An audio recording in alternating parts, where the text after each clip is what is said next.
Hi അമ്മ. Hi good morning. Good morning. എല്ലാവർക്കും കേട്ടോ. പക്ഷെ ഇതിലൊരു കാര്യം ഉണ്ട് കേട്ടോ. ഇന്നലെ ഞാൻ ചോദിച്ചു, പഴയ നടന്മാരിലെ ഈ മധുവാണോ സുകുമാരനാണെന്നൊക്കെ ചോദിച്ചില്ലേ കഴിഞ്ഞ വീഡിയോയിൽ. അത് ചോദിച്ച പാതി ചോദിക്കാത്ത പാതി ചിലരൊക്കെ അതിനെന്താ മറുപടി ഇട്ടു പോകണു. അതിലാരോ ഒരാൾ അരവിന്ദ് സ്വാമി എന്നൊക്കെ ഇട്ടിട്ടുണ്ട്. അതങ്ങോട്ട് കേട്ടതോ അമ്മ ഫുള്ള് സാരിയിൽ വന്നിട്ടുണ്ടെങ്കിൽ ഇനി വല്ല നായകിമാര് എന്റെ പേരും മറ്റേ പറഞ്ഞിട്ടുണ്ടെങ്കിൽ അമ്മ നെറ്റിഫൊട്ടോ ഒക്കെ ആയിട്ട് വന്നതിനല്ല അമ്മ. അല്ലേ അതിനല്ല എന്റെ ജയന്തി വിളിച്ചില്ലേ, അപ്പൊ അവള് പറഞ്ഞു നിന്റെ അടുത്ത് കൊറേ പഴയ സാരി ഇല്ലേ, നീ എന്നും ഈ നൈറ്റ് ചുടികാലിട്ടിട്ട് വരുന്ന ഇടയ്ക്കൊക്കെ ഒരു സാരി എടുക്ക്, നിന്നെ സാരി എടുത്ത് കാണാനാണ് നല്ല ഭംഗി, എനിക്കിഷ്ടാണ്, അപ്പൊ നീ ഇടയ്ക്കൊക്കെ ഒരു സാരി എടുക്കുന്ന് പറഞ്ഞു അവള് പറഞ്ഞു. ഈ കൂട്ടുകാരിമാരുടെ കാര്യം പറഞ്ഞത് നന്നായിട്ടമ്മ. അപ്പൊ എനിക്ക് അമ്മയുടെ ഒരു പഴയ കാര്യം ഓർമ്മ വന്നു. എന്താ അറിയോ, അമ്മ എത്ര ബുദ്ധിശാലിയായിരുന്നു നിങ്ങളൊന്ന് ആലോചിച്ച് നോക്കൂട്ടോ. അല്ല, അമ്മ ബുദ്ധി ഇല്ലാത്തതെന്നല്ല ഞാൻ പറയണത്, അമ്മ ബുദ്ധി പരീക്ഷണം നടത്തിക്കൊണ്ടിരിക്കുകയായിരുന്നു ചെറുപ്പത്തിൽ കേട്ടോ.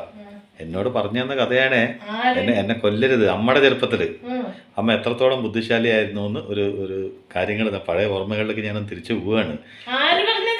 അമ്മ പറഞ്ഞത് ചെറുപ്പത്തിൽ സ്കൂളില് ചോദ്യങ്ങൾക്കുള്ള ഉത്തരം.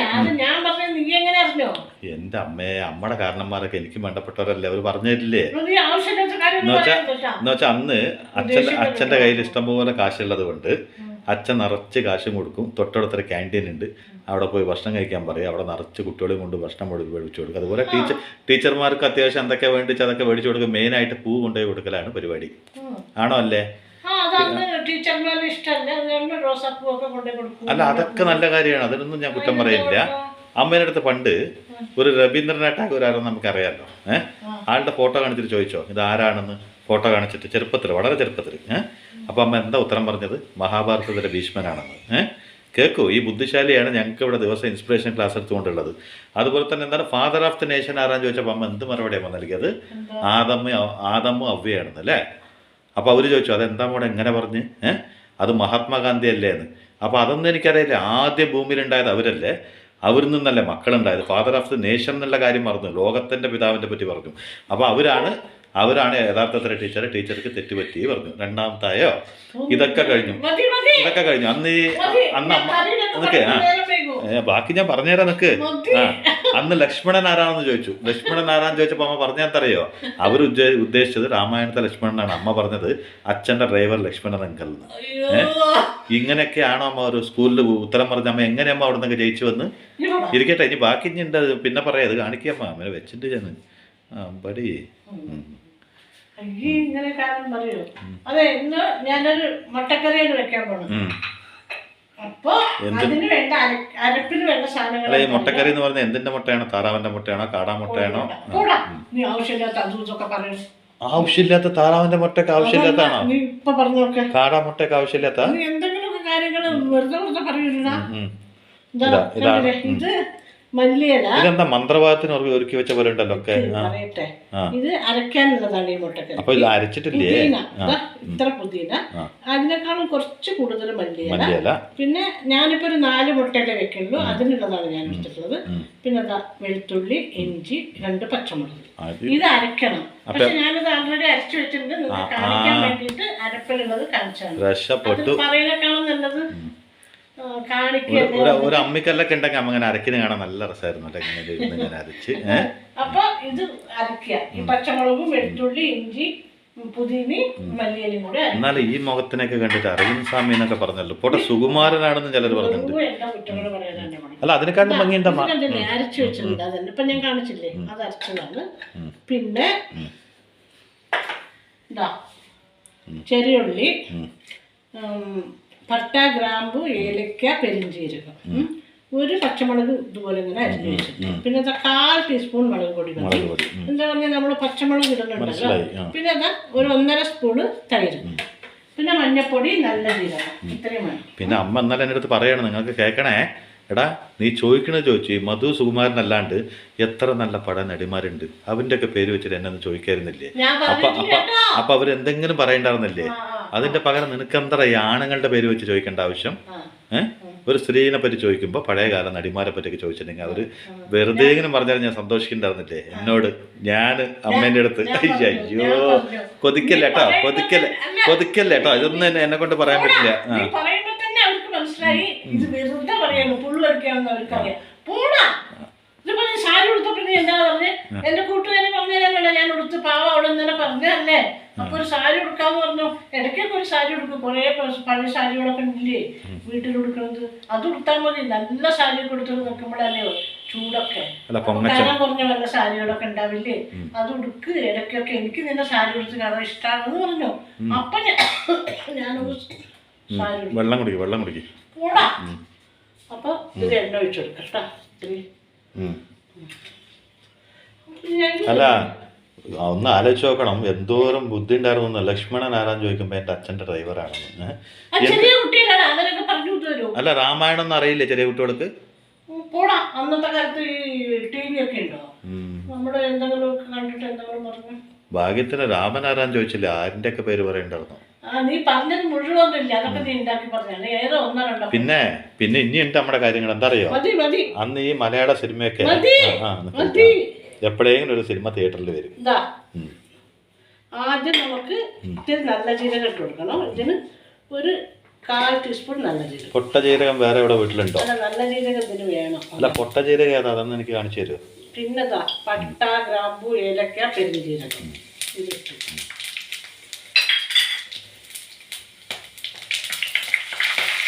അമ്മ എന്തൊക്കെയോ കാണിച്ചു, പക്ഷെ ആ പച്ച കളർ മസാല എവിടെ ഇരിക്കുന്ന കാണിച്ചിട്ടില്ല. അതെന്താ?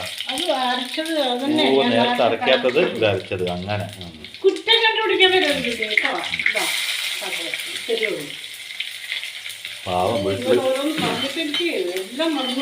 വീട്ടിൽ കുറേ ഇളയതുണ്ടായിരുന്നു, അവരൊക്കെ എന്തൊക്കെ പറഞ്ഞ് പറ്റിക്കുന്നുണ്ടായിരുന്നു. അതും കൂടി ഞാൻ പറഞ്ഞുതരാം. ഇനി അതും കൂടി എനിക്ക് പറയാനുണ്ട്. കാരണം എന്താ പറഞ്ഞാൽ, പണ്ട് കാലത്ത് ഏതെങ്കിലും നല്ല സിനിമ മാത്രമാണ് ആ നാട്ടിലൊക്കെ ഇൻട്രസ്റ്റേറ്റിലൊക്കെ ഒരു തിയേറ്ററിൽ വരില്ലൂ. അന്ന് മിക്കവാറും VCR കാണുകയാണ്. അന്ന് അമ്മയുടെ പുഴുവടി ഒന്ന് കേൾക്കണം നിങ്ങൾ. ഒരു 1.5 പുഴുവടിയാണ്. അതിൽ ഒന്നാമത്തെ കാര്യം എന്താ പറഞ്ഞാൽ, ഇത്തിരി പുതിയൊരു കാലഘട്ടത്ത് ഈ ജോമോള് പറഞ്ഞൊരു നടി വന്നല്ലോ, അതാരാ? പുതിയൊരു നടിയാണല്ലോ എന്ന് പറയുമ്പോൾ അമ്മ പറയാണ് ജോസ് പ്രകാശിൻ്റെ മകളാണെന്ന്. എന്താ നമ്മുടെ കോമ്പിനേഷൻ എന്ന് പറഞ്ഞാൽ ജോസ് പ്രകാശ് ജോമോള്. ഒന്ന് ആലോചിച്ച് നോക്കണം കേട്ടോ. എന്നിട്ട് ആരോ പറഞ്ഞു ജയഭാരതി ജയൻ്റെ കസിനാണെന്ന്. അപ്പം ജയഭാരതി മാത്രമല്ല, ജയമാലിനിയും കൂടി ജയൻ്റെ കസിനാണെന്ന്. അമ്മ ഇല്ലേ അമ്മ? അല്ല കേക്ക് നമ്മുടെ എന്തൊക്കെ കഥകളും പോട്ടെ. മസാല ഇതൊക്കെയും സഹിക്കാം. മോഹൻലാൽ ശരിക്കും മാർവാടിയാണ് പറഞ്ഞില്ലേ അമ്മ? നിങ്ങൾ കേട്ടിട്ടില്ലേ ലാല്? അല്ല ഈ ലാൽ എന്നുള്ള പേരൊക്കെ നിങ്ങൾ കേട്ടിട്ടില്ലേ? മലയാളികൾക്ക് അങ്ങനെ ഉണ്ടാവില്ല. അപ്പൊ ലാൽ എന്നുള്ള വാല് മാർവാടികളുണ്ടായതുകൊണ്ട് മോഹൻലാൽ മലയാളി അല്ല എന്നൊക്കെ അമ്മ പറഞ്ഞു. അത് വിശ്വസിച്ചിട്ടുണ്ട് എൻ്റെ അനിയത്തിമാര്. അതേടെ ചേച്ചിക്കെല്ലാം അറിയാട്ടോ. ചേച്ചി ഇടയ്ക്കിടയ്ക്ക് കേരളത്തിൽ പോയിട്ട് വരുന്നല്ലേ. പാവം, അവർക്കൊന്നും അറിയില്ലല്ലോ, വീട്ടുകാരിൽ കാണല്ലേ. എന്നിട്ട് അവർ എത്ര നന്നായിട്ട് മലയാളം സംസാരിക്കും. പിന്നെ മമ്മൂട്ടിക്ക് എന്തുകൊണ്ട് മമ്മൂട്ടി എന്ന് പേര് വെച്ചു? അപ്പം നമ്മുടെ കണ്ടുപിടുത്താണ് ഈ മമ്മൂട്ടി എന്ന് പറഞ്ഞ സാധനമില്ല നമ്മൾ പണിയെടുക്കുമ്പോൾ ഉപയോഗിക്കുന്നത്. അത് കണ്ടുപിടിച്ചത് മമ്മൂട്ടിയുടെ തറവാട്ടിലാണ്. എന്താ അമ്മ പോട്ടെ, ഇതെല്ലാം സഹിക്കുക. അമ്മ ഒന്നും കൂടി പറഞ്ഞില്ലേ, ബാലങ്കി നായന്റെ മകനാണ് ബാലചന്ദ്ര മേനോന്ന്. എന്താ ഇത്? അന്നൊക്കെ എങ്ങനെ ഇത് അവരൊക്കെ വിശ്വസിച്ചു എന്നാണ് ഞാൻ ആലോചിക്കുന്നത്. അതുപോലെ തന്നെ ഈ അമ്മ എന്തൊക്കെ പറയുമ്പോൾ നമ്മൾ വിശ്വസിക്കണം, ഞാനൊന്ന് ആലോചിച്ചുകൊണ്ടിരിക്കുകയാണ്.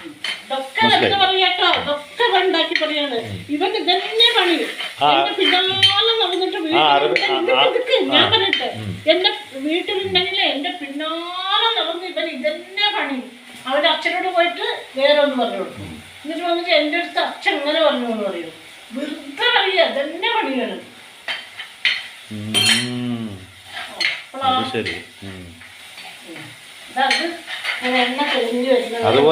അതുപോലെ സ്വയംവരത്തിന് പോയ സീതാദേവിനെ സ്വയംവരം ചെയ്യാൻ വേണ്ടി രാമൻ പോയല്ലോ. അപ്പൊ എന്തിനാ വില്ലൊടിച്ചതെന്ന് ചോദിച്ചാണ് നിങ്ങളുടെ വീട്ടിലൊരു ചെറിയ കുട്ടി.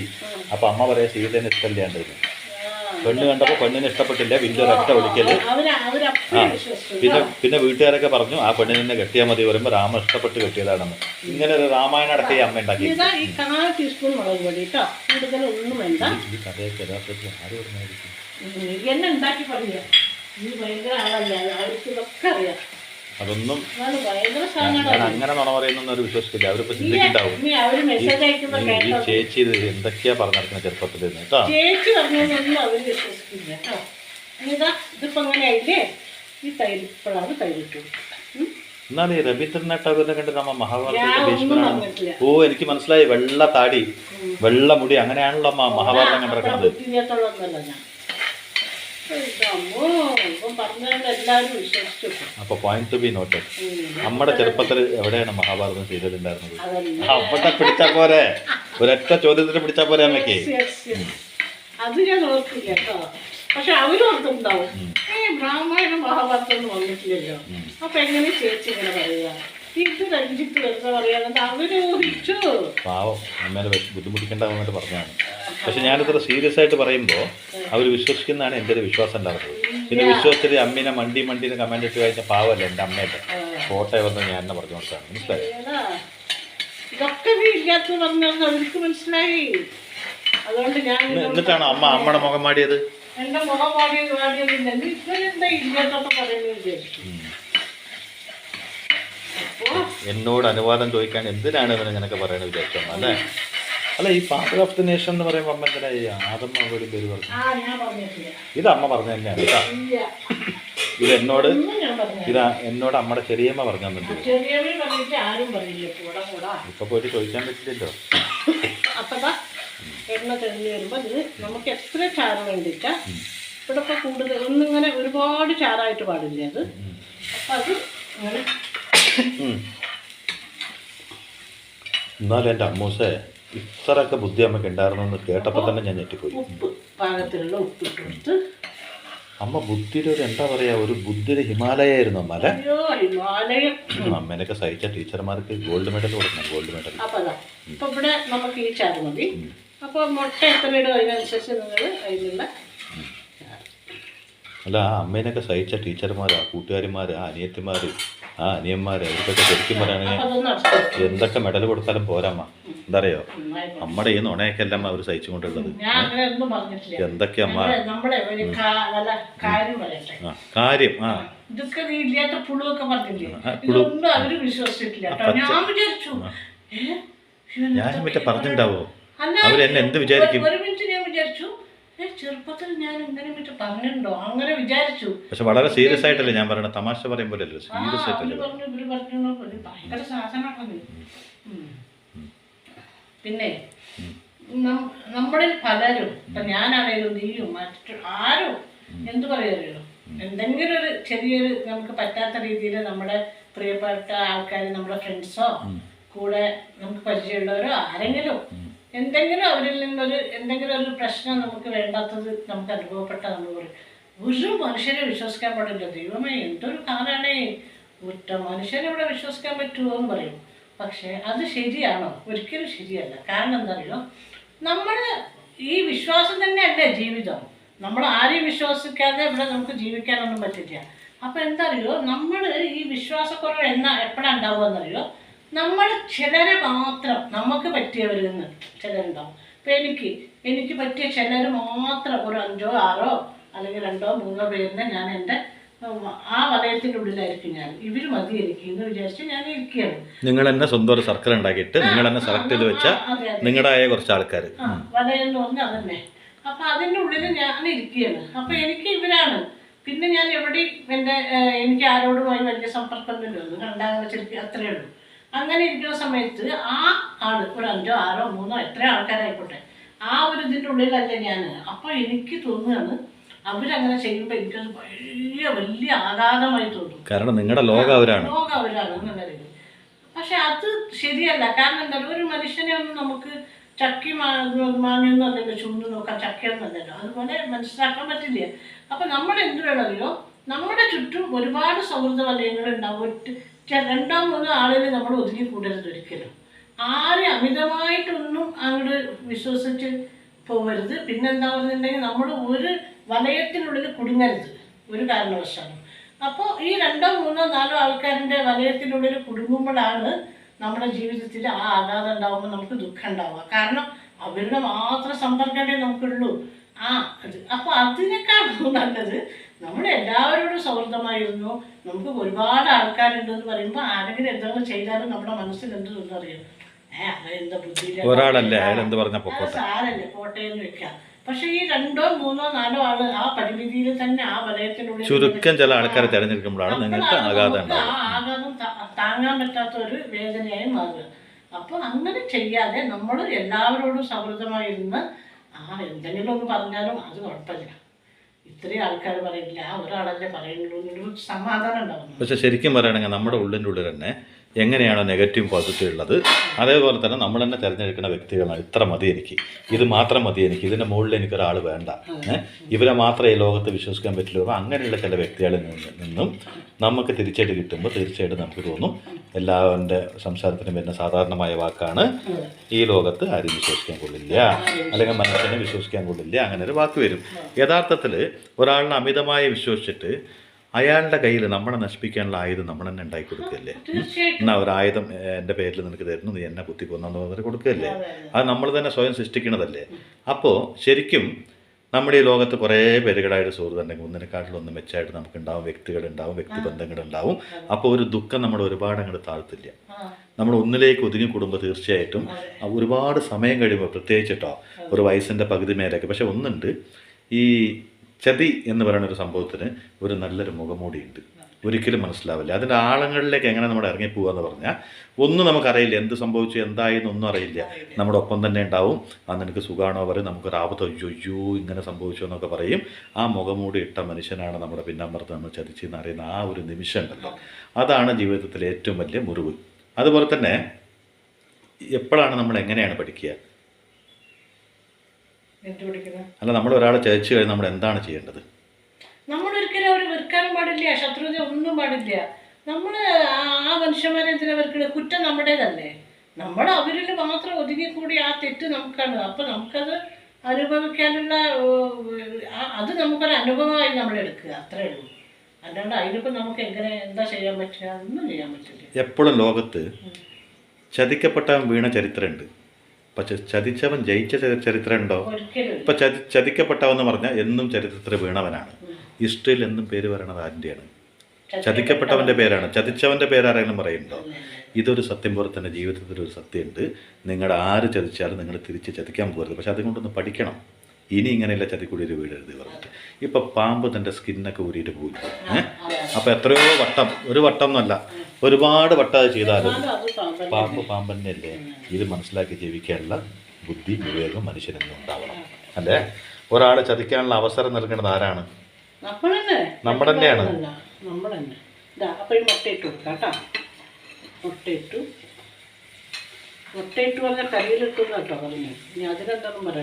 പിന്നെ വിശ്വാസവഞ്ചന, അത് ഈ ലോകത്തിൻ്റെ ഒരു ഭാഗമായിട്ട് മാറിയിട്ടുണ്ട്. വിശ്വാസവഞ്ചന എന്താണെന്ന് പറഞ്ഞാൽ മുഖമൂടി അണിഞ്ഞ, ആർക്കും മനസ്സിലാക്കാൻ പിടികൊടുക്കാത്ത ഒരു മായാവിയാണ് വിശ്വാസവഞ്ചന. ഈ ലോകത്ത് നമ്മൾ എവിടെ നടക്കുമ്പോഴും, നമ്മളൊരു കാട്ടിനുള്ളിൽ നടക്കുമ്പോൾ നമ്മുടെ മനസ്സിലുണ്ടാവില്ല ഒരു പേടി, എന്ത് സംഭവിക്കും എന്നുള്ളൊരു പേടിയോടുകൂടി ഒരു കാടാണെന്നുള്ള ചിന്ത ഉണ്ടാവില്ലേ. അതുപോലെ തന്നെ ജീവിതം അത്രയും സംഘർഷങ്ങൾ നിറഞ്ഞതാണ്. അപ്പോൾ കണ്ണടച്ചാരും വിശ്വസിക്കരുത്. എന്നാൽ ഈ ലോകത്തുള്ളവരെല്ലാവരും വിശ്വസിക്കുകയാണെങ്കിൽ നമുക്ക് മുന്നോട്ട് പോകാനും പറ്റില്ല. അപ്പോൾ വിശ്വാസം എന്നുള്ളത് നമ്മുടെ ഉള്ളിൽ ഉണ്ടാവണം. അത് നമ്മുടെ ശ്വാസം പോലെയാണ്. ഒരാളിൽ നിന്ന് ചതി പറ്റി, അല്ല ഒരാളെ നമ്മളെ വഞ്ചിച്ചു എന്ന് പറഞ്ഞിട്ട് നമ്മളതിൽ തകർന്നു പോകാതെ ഈ ലോകം ഇനിയും ഉണ്ട്, ഇനിയും നല്ല മനുഷ്യരുള്ള ചിന്തയിൽ നന്മയോട് കൂടിയിട്ട് വേണം മുന്നോട്ട് പോകാൻ.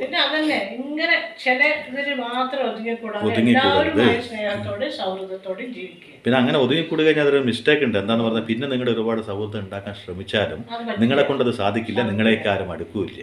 അപ്പോൾ ജീവിതത്തിൽ സന്തോഷം കിട്ടണമെങ്കിൽ ഒരു കടലോരം സ്നേഹം നമ്മുടെ ഉള്ളിലുണ്ടാവണം. ഒരു കടൽ പോലെ സ്നേഹത്തിൽ നമ്മൾ സമ്പാദിച്ചു വെച്ചിട്ടുണ്ടാവും, അല്ലേ? തീർച്ചയായിട്ടും തീർച്ചയായിട്ടും. കലർപ്പില്ലാത്ത സ്നേഹം അങ്ങോട്ട് കൊടുക്കുമ്പോൾ നമുക്ക് അതിലിരട്ടി കലർപ്പില്ലാത്ത സ്നേഹം ഇങ്ങോട്ട് കിട്ടും. അത് സത്യമാണ്. കാരണം എന്താ പറയുക, നീ അഭിനയിച്ച ഒരാളെ സ്നേഹിച്ചാൽ ആ അഭിനയം തന്നെയായിരിക്കും നമുക്ക് തിരിച്ചു കിട്ടുക.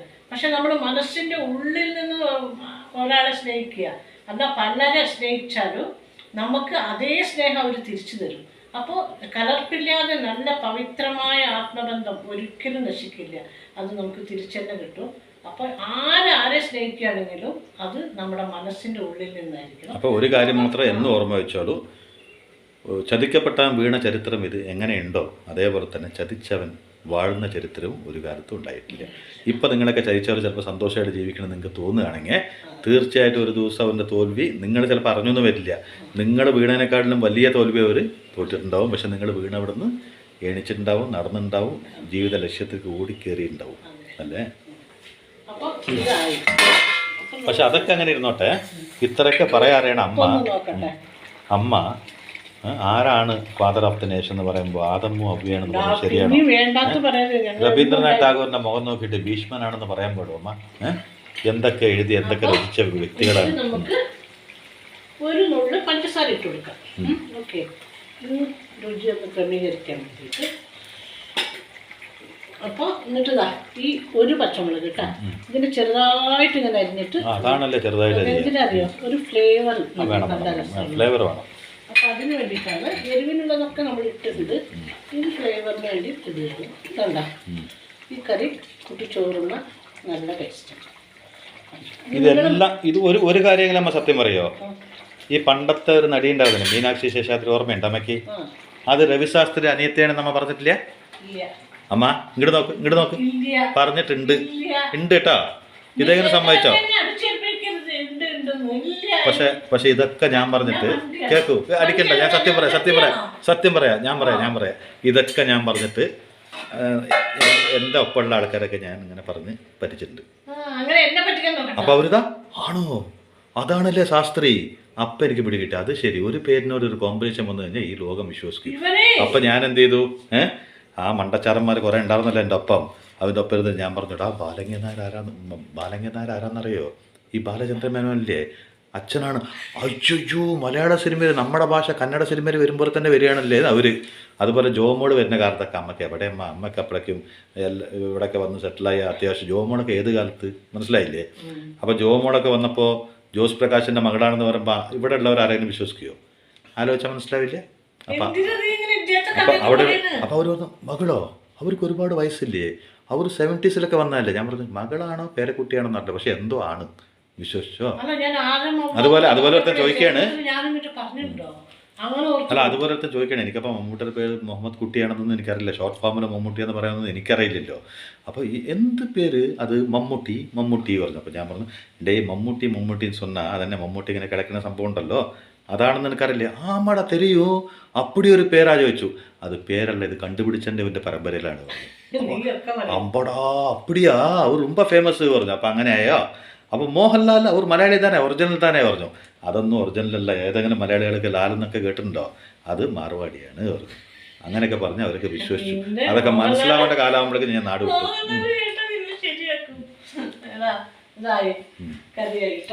അപ്പൊ അമ്മയല്ല ഇതൊക്കെ പറഞ്ഞത്, ഇതൊക്കെ ഞാൻ പറഞ്ഞതായിരുന്നു. എനിക്ക് ഇങ്ങനെ ചെറിയ കാര്യങ്ങൾ പറഞ്ഞിട്ട് അതിൽ സന്തോഷം കൊണ്ട് ഭയങ്കര. പക്ഷെ അമ്മ അത് വിശ്വസിച്ചല്ലോ 5 മിനിറ്റിലേക്ക്. ഇതിപ്പോൾ നിങ്ങൾക്ക് ആവശ്യത്തിനുള്ള മുട്ട ഇടുമ്പോൾ അതിനനുസരിച്ച് ഇൻഗ്രീഡിയൻസ് ഒക്കെ കൂട്ടിക്കൊള്ളു. ഇവിടെ അമ്മ ലോക പിശുക്കിയായത് കൊണ്ട് 3-4 മുട്ട ഇടുള്ളൂ. നിങ്ങൾ അങ്ങനെ കണക്കൂട്ടാ, നിങ്ങൾ 10-12 മുട്ട ഉച്ചയ്ക്ക് ഇത് മതിയല്ലോ, ധാരാളം മതി. ഇനി നമ്മൾ എന്തെങ്കിലും ഒരു തോരനോ മെഴുക്ക് പുരട്ടി ഉണ്ടാക്കുമല്ലോ, അപ്പൊ ഇത് ബാക്കിയാവും. ഉണ്ടാക്കുമ്പോ എല്ലാം കൂട്ടിയെടുത്തോളൂ. നല്ല ടേസ്റ്റ് ആണ് കേട്ടോ. അമ്മേനെ പോലെ ഒന്നിനും നിങ്ങൾ പിശുക്കണ്ട, ഇഷ്ടം പോലെ ഇതേപോലെ ഞാൻ ഒരു കാര്യം കൂടി പറയാം. ബേബി പൊട്ടോട്ടോ കിട്ടുന്നു, ചെറിയ ഉരുളക്കിഴങ്ങ്, അതുകൊണ്ട് ഇതുപോലെ ഉണ്ടാക്കാം. സൂപ്പർ ആയിരിക്കും. ഇപ്പൊ നോൺ വെജ് കഴിക്കാത്തവരാണെങ്കിൽ ബേബി പൊട്ടോട്ടോസ് ഇല്ലേ, അത് കൊണ്ടുവന്ന് അത് പുഴുങ്ങുക. ആദ്യം നിങ്ങൾ പുഴുങ്ങിയിട്ട് അതിന്റെ തോലൊക്കെ എടുത്ത് ഇതേപോലെ ഇട്ടിട്ട്. അപ്പൊ എന്തായാലും അമ്മ ഈ 4 മുട്ട പുഴുങ്ങാൻ വെച്ച് നിങ്ങൾ കണ്ടിട്ടുണ്ടല്ലോ, ഇതും വെച്ചിട്ട് നിങ്ങൾ ഇങ്ങനെ വിളിക്കും കേട്ടോ. എന്നിട്ട് നിങ്ങളോട് പറയും, നിങ്ങൾ വരികയാണെങ്കിൽ ഞാൻ തരാവരൊന്ന് നോക്കണേ, എത്ര വലിയ പിശുക്കിയാണെന്ന് നോക്കണം. പറയൂ നിങ്ങൾ വരികയാണെങ്കിൽ. എന്റെ ഫോൺ നമ്പർ ഒക്കെ അവർക്ക് കൊടുക്കുമ്പോ അവരതൊക്കെ കണ്ട് എന്നെ വിളിച്ചിട്ടൊക്കെ അങ്ങനെ. ശരി അപ്പൊ സമ്മതിച്ചു. സല്യൂട്ട്. ശരിയായി കേട്ടാ.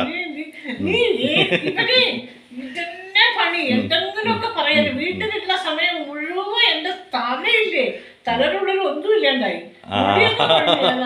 ഒന്നുമില്ലാണ്ടായോ ഭഗവാൻ? അങ്ങനെ ആവല്ലേ. എന്താ പറയാ, കൊറേ വീഡിയോസ് പിടിക്കാനുള്ളതാ. അമ്മ അച്ഛനതാ ഇങ്ങനെ പറഞ്ഞു വെച്ചാന്ന് പറയും. ആണോ ചിലതൊക്കെ അച്ഛൻ വിശ്വസിക്കും. ഇവനെന്തറിയോ വിശ്വസിക്കുന്ന പോലെയാണ് പറയുക. ചിലത് വിശ്വസിക്കില്ല, ആണോ നന്നായി എന്ന് പറയും. ചിലത് പറയും എപ്പോൾ പറഞ്ഞോളൂ, എന്തിന് ഞാനങ്ങനെ ചെയ്തിട്ടില്ലല്ലോ, ഞാൻ പറഞ്ഞിട്ടില്ലല്ലോ എന്ന് പറയും.